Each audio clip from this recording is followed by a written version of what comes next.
y hoy tenemos el placer y el privilegio de presentar a la Fundación de Curuzú Cuatiá. Vamos a escucharlo a Néstor Altamirano, que es el presidente de la Sociedad Belgraniana de Curuzú Cuatiá y miembro del Instituto Nacional Belgraniano.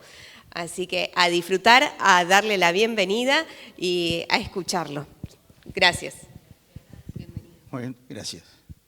Muy buenos días, jóvenes. Para mí es un gusto poder estar dando estas charlas sobre la Fundación de Curuzú Cuatiá, que es muy importante y refleja las ideas de Manuel Belgrano cuando llegó a este lugar. Pero para poner en contexto, tenemos que remitirnos al año 1767, la expulsión de los jesuitas en toda la costa del río Uruguay, y donde particularmente había una misión que es la misión yapeyuana. Ahí, cuando son expulsados los jesuitas, quedan abandonados los indios, los indígenas del lugar, y empiezan a deambular por todo el territorio que conocemos de Curuzú Cuatiá y todo esto. Pero también había del gobierno de Corrientes, del Cabildo de Corrientes, sabiendo que había tierras abandonadas en este sector de la provincia, todavía no era provincia, el primero que pone sus pies acá es Juan de la Granja, que un hacendado, y tiene campos en las costas del Miriñay. Y a partir de ahí hace el avance Corrientes sobre las costas del Corrientes, del río Corrientes, y el Miriñay. Si ustedes se ubican, el río Corrientes y el Miriñay, toda esta parte de la zona sur era ocupada por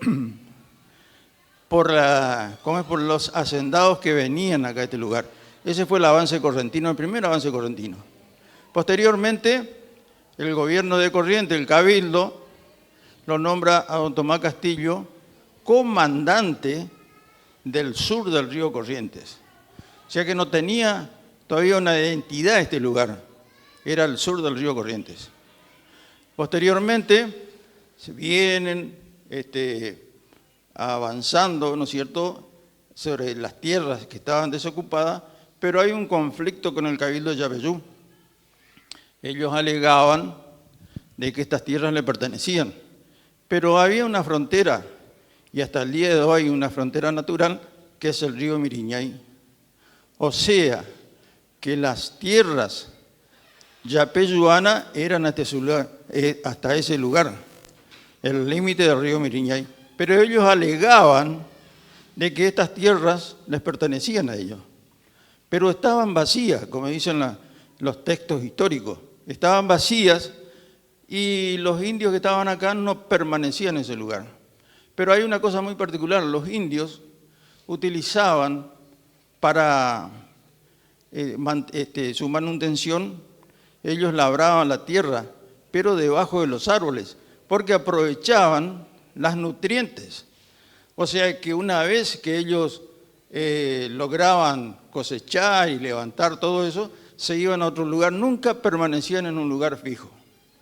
Pero Yapeyú insistía que esta tierra de don Tomás Castillo, en 1795, levanta una capilla, ¿no es cierto? Capilla Nuestra Señora del Pilar. Después de mucho tiempo vuelven y siguen otra vez, envía una nota al virrey de Avilés, Castillo, para que dirimiera el asunto de a quién pertenecían las tierras, si era Yapeyú o era esta parte del Cabildo de Corrientes. No vamos a decir Curuzú Cuatiá porque todavía no está. Curuzú Cuatiá se llama, ustedes habrán leído que es un lugar donde una cruz de papel, que se escribían, que estaban... Ya había un arroyo con ese nombre. Ese arroyo ya estaba desde 1600, ya estaba con ese nombre, el Curuzú Cuatiá, el que todos conocemos, el que pasa por acá hacia el norte, es el límite, podríamos decir, el Curuzú Cuatiá y el Castillo. Curuzú está en el medio. Y Él envía al virrey Avilés a Buenos Aires una nota diciendo que por favor interfiriera a él como autoridad del virreinato del Río de la Plata, porque esto era todavía virreinato. Y él con varias notas se cruzaban y todo esto, el virrey deja, ya la burocracia en ese tiempo ya existía, le cajonean, ¿no es cierto?, todo lo que manda. Y don Castillo con mucho esfuerzo y de su peculio levanta la capilla de Nuestra Señora del Pilar de Curuzucuatiá. No obstante, se enferma, ya estaba viejito, muere y toma la posta o toma el compromiso don José Zambrana, español. José Zambrana envía también una carta al virrey de Avilés que por favor terminara con ese litigio que había entre Yapeyú y Corrientes. Yapeyú y Corrientes. El virrey de Avilés se lava las manos, pasa todo el expediente al Cabildo de Corrientes. El Cabildo de Corrientes también no hace caso omiso a lo que pedían los habitantes de Curuzucuatiá. Y en la última carta de don José Zambrana al virrey de Avilés decía que por favor que terminara con el conflicto. Y en esa carta le decía que iba a poner el nombre de él. O sea que esta ciudad o este lugar en aquel entonces se iba a llamar Nuestra Señora del Pilar de Avilés. Él envía la carta, una contestación otra vez a Zambrana y le dice que no, que es demasiado honor para llevar su nombre. Imagínense quién hoy en día, si le piden que su nombre, seguramente que sí, a cualquiera de ustedes, a mí, dice, Altamirano, un paraje va a llevar tu nombre. Y bueno, entonces, como es el virrey Avilés, deja sin efecto esa solicitud de Zambrana y le deja a los pobladores que ellos dirimidan el caso de cambiar, de poner el nombre que a ellos les crea conveniente.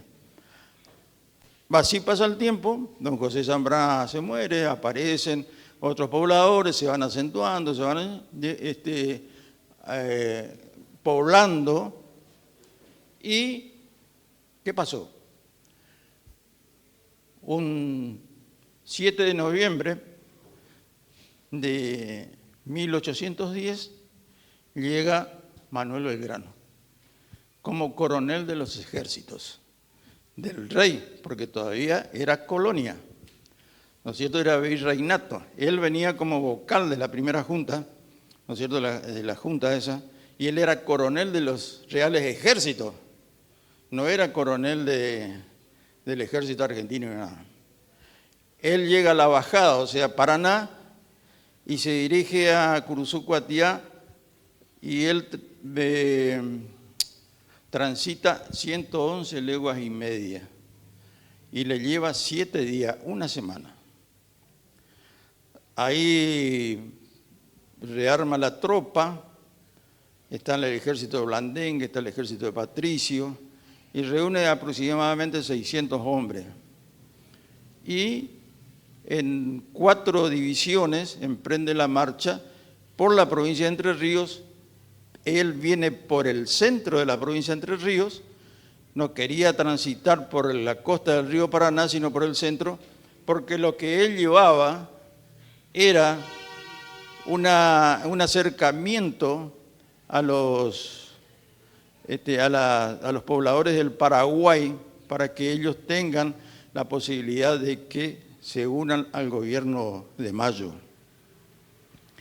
No obstante, con carreta, carros, caballos, boyadas. Las boyadas son los bueyes con que llevaban las carretas y el armamento que venían. casi 600, hay algunos historiadores que dicen que 500, otros 650, y ahí está. Pero tenía un ejército regular y poco armado. Pero, ¿qué ocurre? Él siempre pedía recursos al gobierno y siempre el gobierno le retaseaba. ¿Cuál era el problema con Belgrano? No lo sabemos. Porque él siempre, cuando había algo que tenía necesidad la patria en formación, él siempre daba el paso al frente. Él nunca decía que no. Él podía decir tranquilamente sentado en un escritorio, porque sus padres eran de fortuna, o se podía quedar tranquilamente en el consulado, que él era secretario del consulado, y sin embargo a él le llenaba otra cosa, su corazón, su mente, decía que estaba al servicio de lo que él quería, que era conveniente para este lugar. Transita Entre Ríos, hay una señora, Gregoria Pérez de Denis, que le otorga una parte de su fortuna con peones, con armamentos, con carros, y esa señora pone todo a disposición al ejército de Belgrano. También así, una hija de 15 años, que heredó parte, la hija de la señora esta, heredó parte de la fortuna de su padre, ella dona una parte también para el ejército de Belgrano. Sigue transitando, pasa toda la parte de Entre Ríos y llega a la costa del río Guaquiraró y Basualdo, y allí lo espera un señor que va a tener características fundamentales no solamente en la fundación de Curuzú Cuatiá, sino el arraigo que tuvo él. Me refiero a Casco de Mendoza. Casco de Mendoza tenía tierras, fue uno de los que avanzaron desde Corrientes hacia este lugar en las costas del Mocoretá. Lo recibe Belgrano, forman un campamento ahí, y ahí lo lleva a su estancia, a su lugar de residencia, Casco de Mendoza, que estaba en la orilla de Mocoretá, y después lo acompaña a Belgrano a este lugar. Vienen por las costas del arroyo Castillo, llegan acá, y de donde está el mojón en la Plaza Belgrano, ese es el lugar donde Belgrano acampa y forma su cuartel general, porque hay mucha correspondencia que dice el cuartel general de Curuzú Cuatiá. Él llega un miércoles 7 de noviembre al atardecer. Todas las cosas se hacían por correspondencia. Él avisa el día 8 a la Junta de Gobierno, envía una nota de que llegó al lugar de Curuzú Cuatiá el 7 al atardecer. Ahí instala su cuartel general y toma contacto con los pobladores de este lugar. Acá en Curuzú, en ese momento, en 1810, había entre 10 y 15 ranchos. Otros historiadores dicen que 20. Pero bueno, había un poblado, había algo. Toma contacto con todos los pobladores, a su ejército lo pone muy lejos de donde él acampa, porque él cuidaba muchísimo los detalles del comportamiento de la tropa. No quería que la tropa tuviera contacto con el poblado. Para evitar, imagínense hombres permanentemente transitando sin ver nada, porque era todo desierto. ¿Y cuál es el motivo de eso? La disciplina que él tenía con su tropa. Y él no era militar, era abogado. Pero él tomó esa iniciativa de abrazar las armas. Entonces Belgrano también tenía la predisposición de la férrea disciplina militar. No haber cursado, no haber pasado por la academia, nada de eso. Sí estuvo defendiendo en las invasiones inglesas. Él participó ahí en el regimiento de Patricio. Pero Belgrano también era muy férreo, como se decía, en la disciplina militar. Hubo 12 desertores acá, en este lugar. Y él los manda a aprender a esos dos y da un poder, otorga, ¿no es cierto?, que se los fusile a los dos. y los dos fueron fusilados en la plaza de Curuzú-Guatiá. Toma lugar acá con los pobladores, de acá funda también el pueblo de Mandisoví. Seguramente que acá había lugareños que sabían de la avenida de Belgrano y por eso él también funda. Pero ¿qué pasa? Mandisoví se pierde en el tiempo, no queda nada, conocemos como federación, pero no es.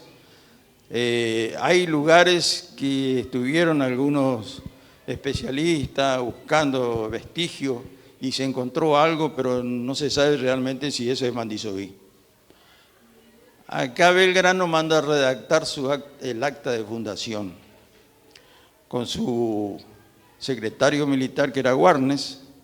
Muchos conocerán, no sé, habrán escuchado por ahí la calle Warnes, donde se venden los respuestos. Se lo conoce Warnes, pero él era el oficial de Belgrano. Warnes redacta el acta de fundación de Curuzú-Guatiá y envía copias del acta. El acta de fundación de Curuzú-Guatiá, una copia al gobierno de Buenos Aires y otra copia al gobierno de Corrientes, o sea, al Cabildo de Corrientes. Y acá, en Curuzú, queda el acta original, que hasta el día de hoy lo tenemos. Hasta el día de hoy tenemos el acta. Y es muy importante esto a ustedes, jóvenes, que se estudie eso, porque realmente ahí está plasmado lo que Belgrano quería, no solo para el país, sino lo que quería para Curuzú-Guatiá. Él impone los límites del departamento de Curuzú. ¿Cómo impone los límites? Tenían mapas de los jesuitas, posiblemente que no eran muy ciertos, porque era todo hecho así a mano alzada por los vaqueanos, porque el trayecto de las carretas, camino de tropa, una cosa de esa. Y uno ve en la bibliografía los mapas antiguos de los jesuitas y está todo distorsionado y uno dice, ¿cómo es esto? ¿Cómo es? Evidentemente Belgrano tenía un pensamiento, una inteligencia superior. Todas las cosas en esa época fueron interesantes porque podíamos rescatar hoy y realmente uno no puede creer lo que Belgrano plasmó en el acta de fundación. Que también encontramos en la Constitución argentina cosas que están en el acta de Curuzú-Guatiá. Es importantísimo eso, yo le pido si alguno tiene acceso, hay muchas copias por ahí dando vuelta, perdón, se puede ver realmente lo que Belgrano tenía ese pensamiento. Dotó el lugar para la iglesia matriz, la manzana para la plaza, para las escuelas, dejó establecido también que los hacendados tuvieran casa en el lugar, no solo en el campo, que por la venta de los solares, que se haga un fondo común para formar una escuela y que los niños puedan asistir a la escuela.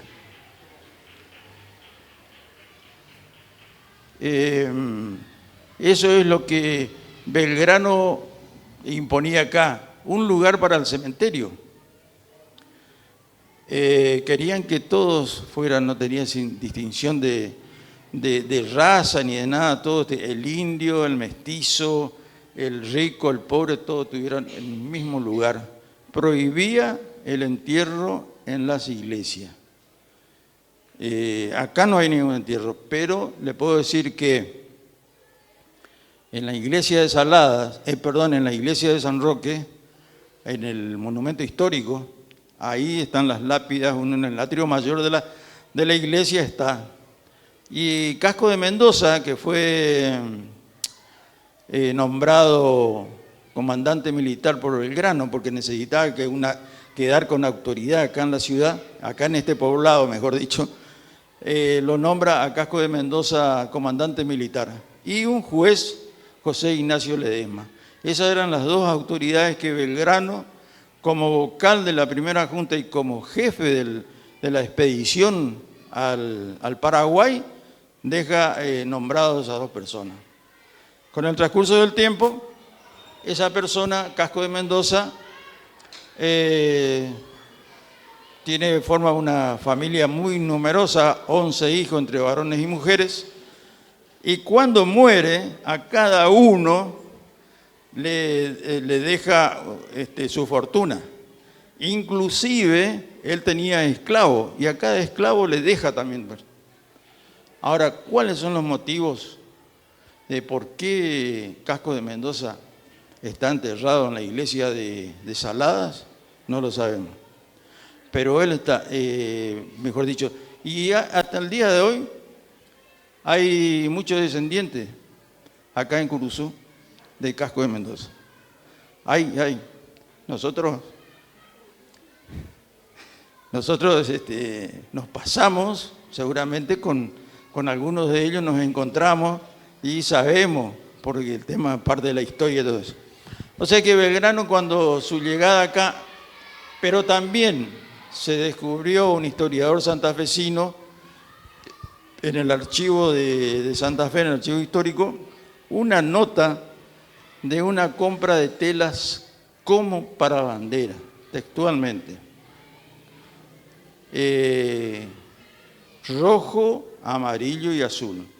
Y de las 4 divisiones que Belgrano traía, de las 4 divisiones de su ejército, cada una de ellas portaba una tela.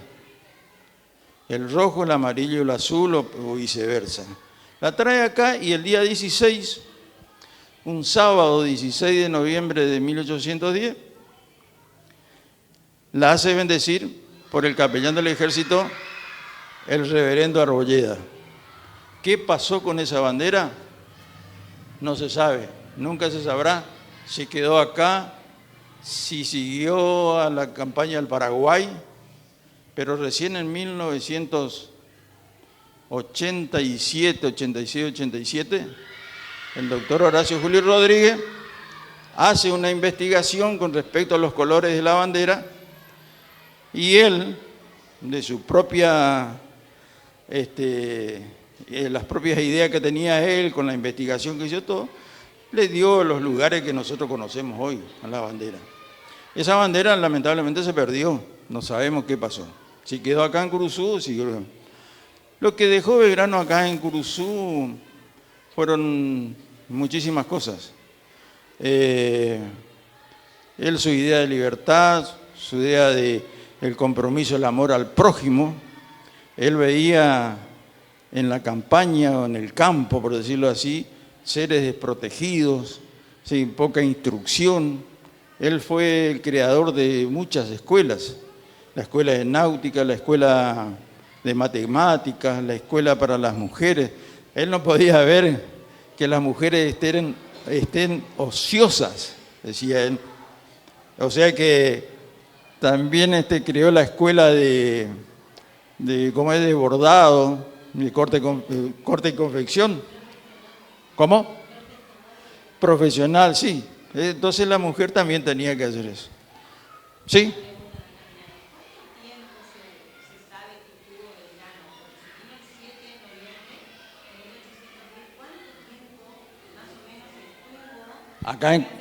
Acá estuvo 11 días. 11 días. Así que acá tuvo que reponer los 7 días que le llevó el tránsito de Paraná hasta acá. Tuvo que reponer sus carretas, sus carros. Y hay un libro, se llama La Guía del Forastero en 1801, un libro histórico eso, que hay una... ¿Cuál era el motivo de la llegada de Belgrano acá? Esencialmente era porque había una población, él sabía que había, o él tenía que arreglar sus vehículos, porque lo que hoy conocemos como el barrio de Villa Belgrano, ahí corría un arroyo, se llamaba el Arroyo Grande, corría un arroyo que se llamaba el Arroyo de las Carretas, porque las carretas se reparaban en ese lugar.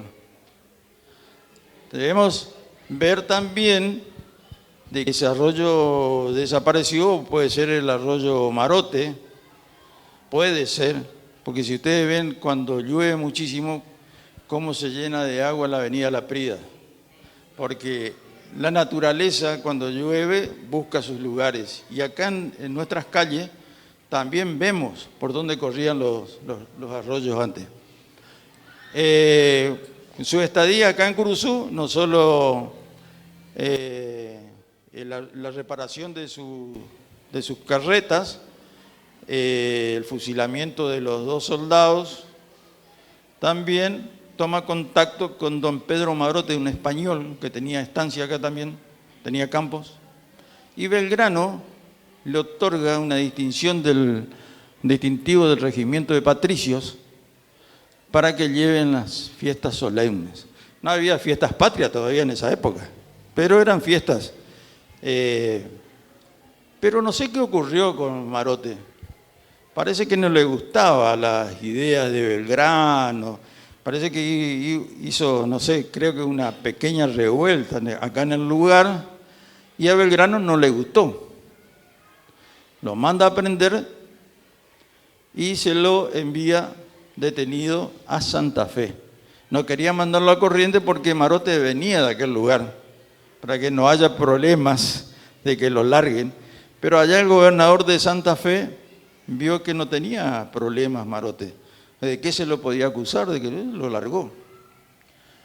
Por eso Marote se encontró aparentemente decepcionado con eso, retira a toda su familia acá de Curuzú y se va a la banda oriental del Uruguay, o sea, Paysandú. Y ahí forman más, la familia de él toma contacto con los pobladores del lugar y forman sus hijas, sus hijos, forman familia. Entonces. Y están arraigados ahí en Paysandú la familia Marote. Y ese es el nombre que lleva el arroyo que cruza acá atrás. Y creo que ese tema así manda a aprender también a 3 personas de San Roque también que estaban en contra de las ideas de Belgrano. Junto con Marote los envía a Santa Fe.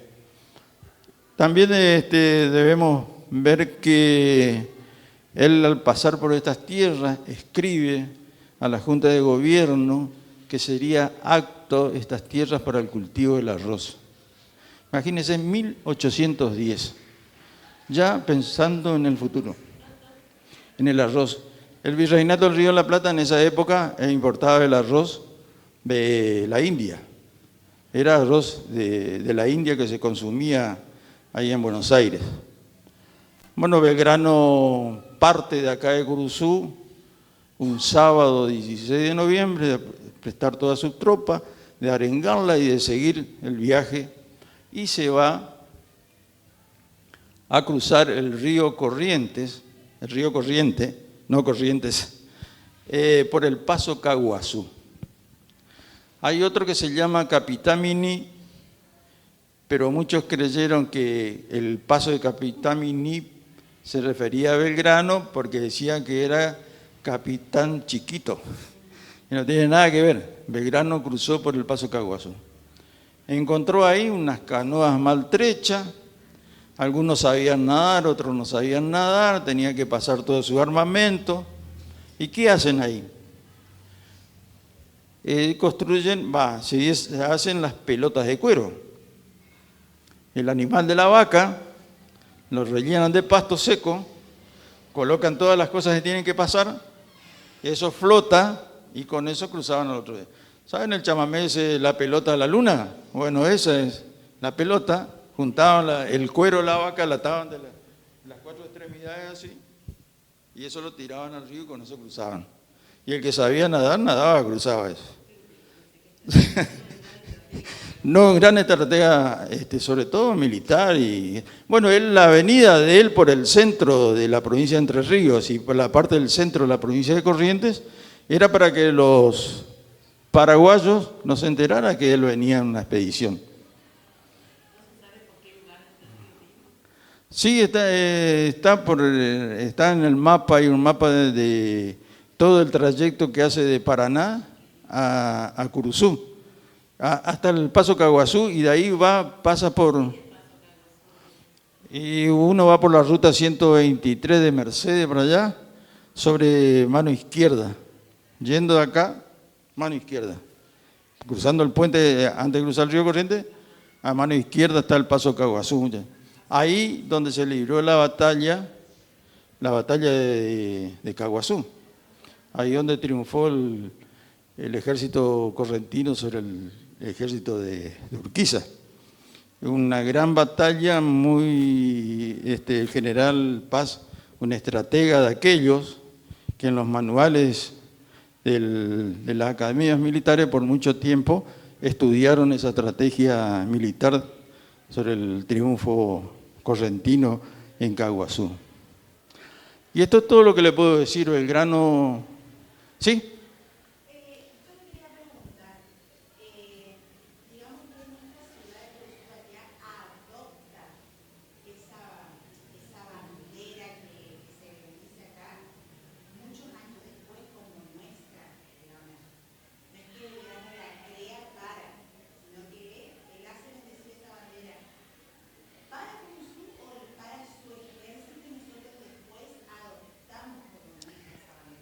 Bueno, la historia dice que Belgrano crea la bandera acá en Paracuruzú. Ahora, ¿qué pasó con esa bandera? No se sabe. Es muy interesante que sabemos gran parte de la historia, casi todos nuestros próceres, porque ellos enviaban cartas, escribían cartas permanentemente al gobierno, y eso quedaron plasmados, los pensamientos, las actitudes de ellos y lo que querían para el futuro de este país, ¿no es cierto? Y uno puede investigar, puede encontrar en los archivos, en las bibliotecas, en los museos, hay mucho de eso.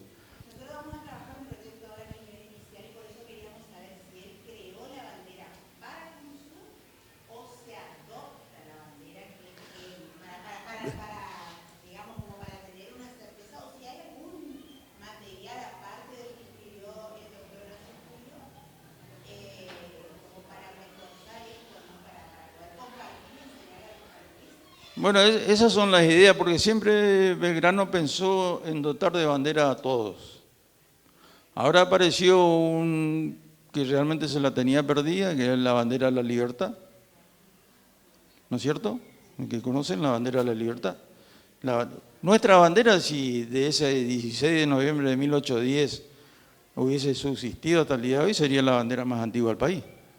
Y una de las banderas más antiguas de Sudamérica, por decirlo así. Lamentablemente se toma eso de ahí, esa nota de compra que hay en Santa Fe, de ahí se rescata. Un historiador santafesino rescató eso. El doctor Horacio Julio Rodríguez tomó esa iniciativa también investigando, y ahí importantes son las banderas de Belgrano. Las banderas de Belgrano, él fue muy... Cuando creó la escarapela era para distinguir al ejército, su propio ejército, de los enemigos.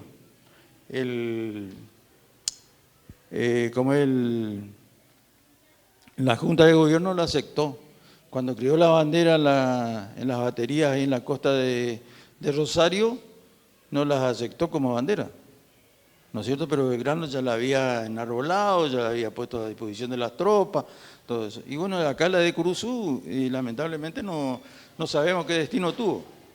Algunos dicen que se la llevó al Paraguay y se toman similitudes con los colores que tiene el Paraguay. Que tiene amarillo, blanco, rojo y azul. Dicen que se pudo haber desteñido el amarillo, pero esa es investigación de investigación. No hay antecedentes acá en Curuzú como para decir, sí, vimos flamear la bandera hasta no sé qué año, pero lamentablemente no es así. Y Belgrano, en cada lugar que iba, él siempre estaba predispuesto a ayudar al necesitado. Lamentablemente nunca tuvo recepción por parte de los gobiernos.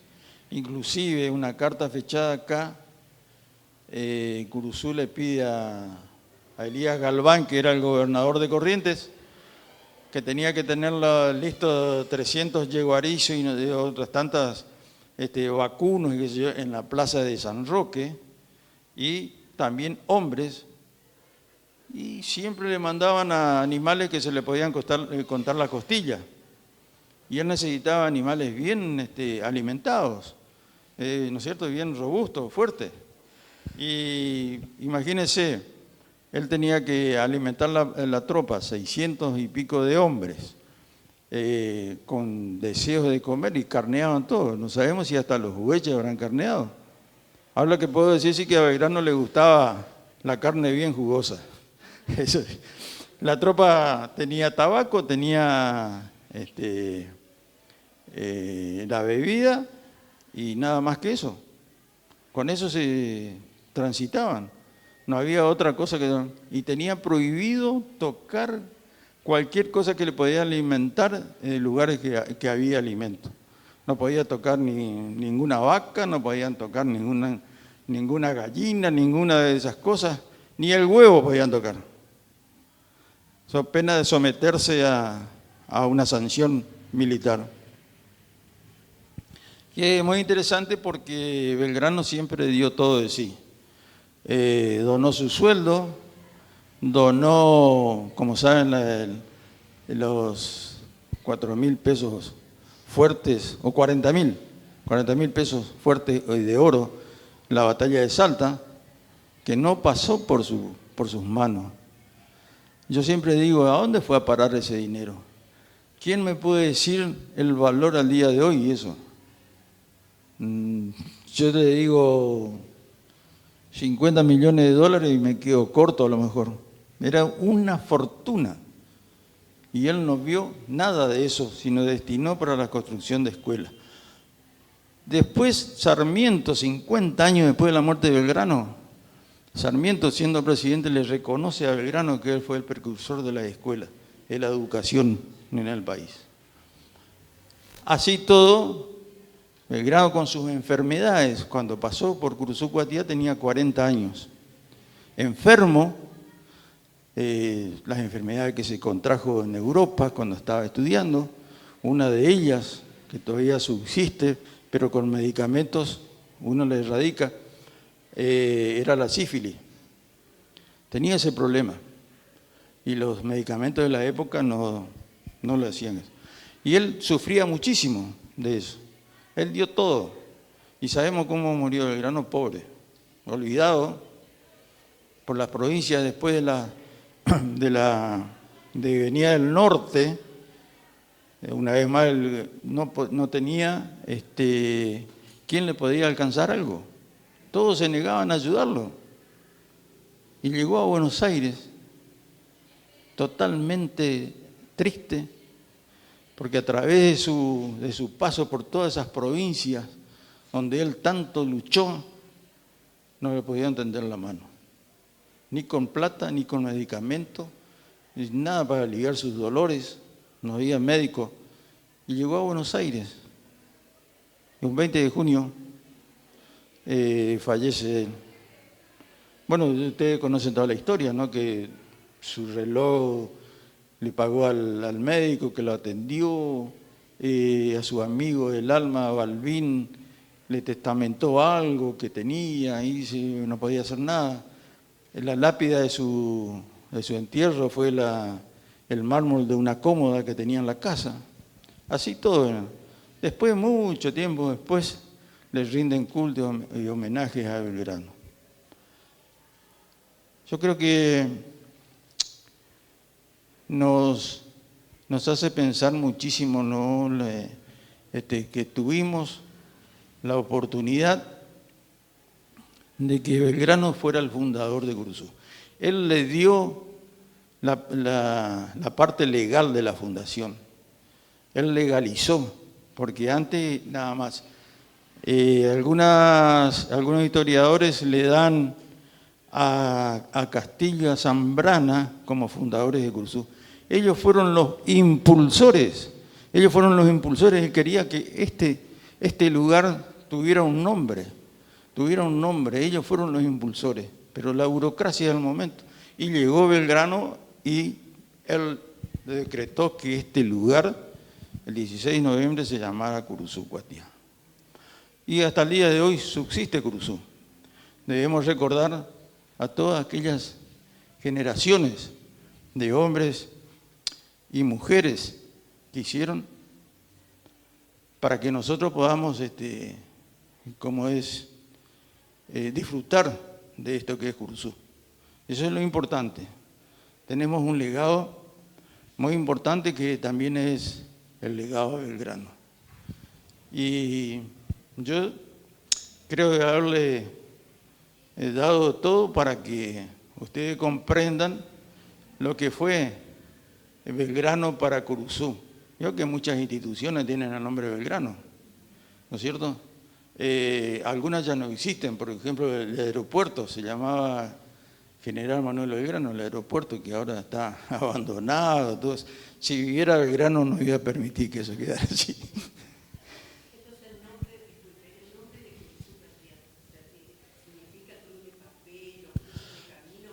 Bueno, antiguamente sí era un cruce de camino acá porque venían de la bajada, o sea, de Paraná, iba a Yapeyú y hacia las Misiones, no era directamente así. Y el otro camino venía de Buenos Aires directamente a Corrientes. No sabemos, no se sabe realmente dónde está, ahí para investigar también no solo la bandera, dónde estaba realmente el cruce, porque Curuzú fue cambiando, se fue extendiendo. Ustedes si salen a pasear por ahí ven algunos puentes, ahí por el barrio porteño, por ahí una ruta antigua que venía ahí. Curuzú tenía muchas entradas, muchas salidas tenía. Una de ellas, me estoy saliendo un poquito de lo de la fundación, era la calle Rivadavia. La calle Rivadavia pasaba donde están las vías del ferrocarril, ¿no es cierto? Ese era un camino de entrada.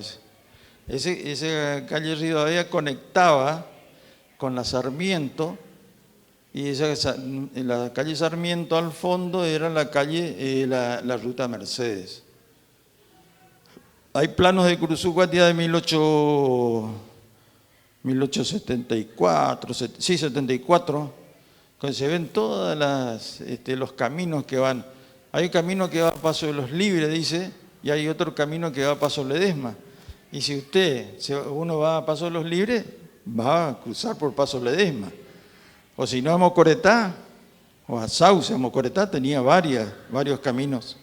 Igual para Concordia, para Montecasero tenía muchísimos caminos.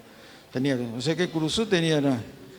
Sí, realmente Curuzú se puede decir también a alguien, dice, pero no está muy acertado, que era un lugar de posta, ¿no es cierto? Y que entonces acá por eso era el tema.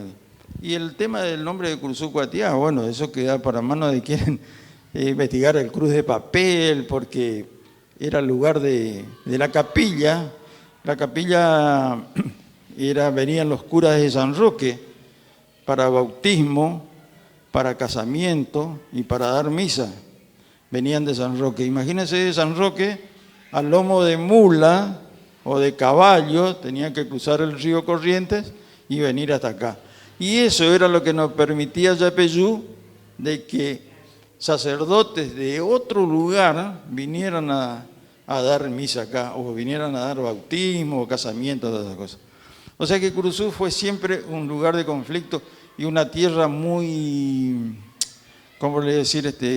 Muy apreciada, porque después de eso Curuzú siempre era invadida, ya sea por los de la banda oriental, por los portugueses o por los indios de las misiones que venían acá a las veces. Entonces acá Curuzú fue un lugar de frontera, siempre estuvo militarizado. Curuzú contó en 1817, 1820, tuvo su primer ejército local y se llamaba Defensores de la Libertad. Y no eran que tenían fusiles, tenían todo, eran a lanza nada más, no tenían eso. Curuzú era así, siempre fue así, y por eso también, me estoy extendiendo un poquito más, no sé. Estamos bien de tiempo, ¿no? En ese entonces también llega acá la comandancia de Curuzucuatiá, llega Genaro Berón de Astrada, con el cargo de alférez. Y misterio, no sé, señora presidenta, cómo llegó la cama de Berón de Astrada a Curuzú, que está en ASIAC, en el Museo de ASIAC, está ahí la cama. Pero Berón de Astrada ya conocía este lugar y después lo llevaron nada más a Corrientes.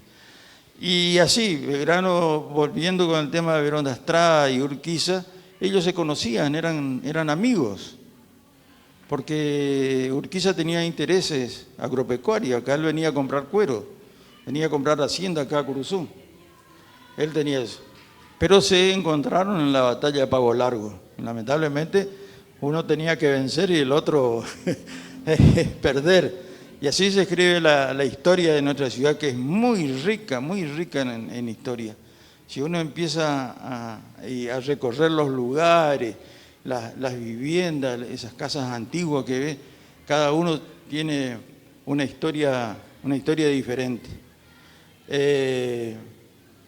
Bueno, y con el tema de los sacerdotes que venían de San Roque a dar misa o a atender los, como le llaman, los pastos espirituales, ¿no es cierto?, la gente del lugar, se fue y Curuzú fue trascendiendo a través del tiempo.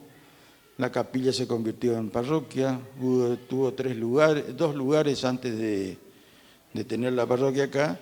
La primera capilla, según la historia, donde está el mojón en la Plaza Belgrano, haciendo cruz, ahí estaba la capilla. Y el cementerio que estaba detrás de la parroquia. Ahí las excavaciones que hicieron con el tema del agua corriente y las cloacas, encontraron cuerpos. Y esqueletos, mejor dicho, no cuerpos. Muchos esqueletos. No estaba bien delimitado el cementerio. Como se dice, un campo santo. Y después los vecinos se habían quejado por los malos olores, o sea que desenterraban a lo mejor los perros, los zorros, algunas de esas cosas se descarbaban y todo eso. Y estuvieron después eligiendo el lugar donde iba a ser el cementerio. Y hay antecedentes que iba a estar en la misma dirección donde está, pero en la costa del Arroyo Castillo. Y decidieron traerlo acá. Exactamente, sí, ese es el castillo. Por ahí vino Belgrano acompañado por Cajón de Mendoza hasta acá, hasta ese lugar. Por el arroyo que lo circunda, ya existía y los pobladores habrán decidido de llamarlo así. Por eso. Pero después viene la parte histórica de por qué quiere decir Curuzucuatiá. Eso es interesante saber todo eso.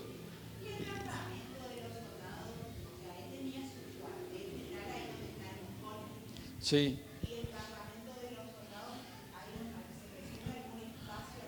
Sí, como era todo despoblado, te iba a decir, había lugares, él los hacía acampar fuera del lugar donde había familia, había todo. Y de ahí de ese lugar se dice que puede ser donde está el complejo educacional. Ahí la escuela del Colegio Belgrano y la ENET, en ese lugar dice que acamparon ahí. O sea que imagínense, la población dispersa en este lugar de la plaza, alrededor de todo eso, estaba lejos de la población del poblado. Entonces ahí tenían eso. Y después de mucho, también hay un historiador, Hernán Gómez, que escribió un libro en 1926, un intendente municipal, señor Barberán, le pide a un señor de acá de Curuzucuatiá que le haga la historia del lugar, que escribiera la historia del lugar, y no tuvo eco, entonces le pide a este historiador Hernán Gómez para que escriba.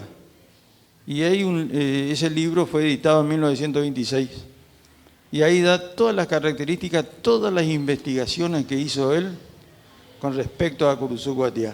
Y se van a encontrar, porque es muy importante, ahora la directora de Cultura creo que va a presentar, porque reimprimió el libro ese, reeditó, mejor dicho, reeditó ese libro de Hernán Gómez, y ahí están todas las características, todas.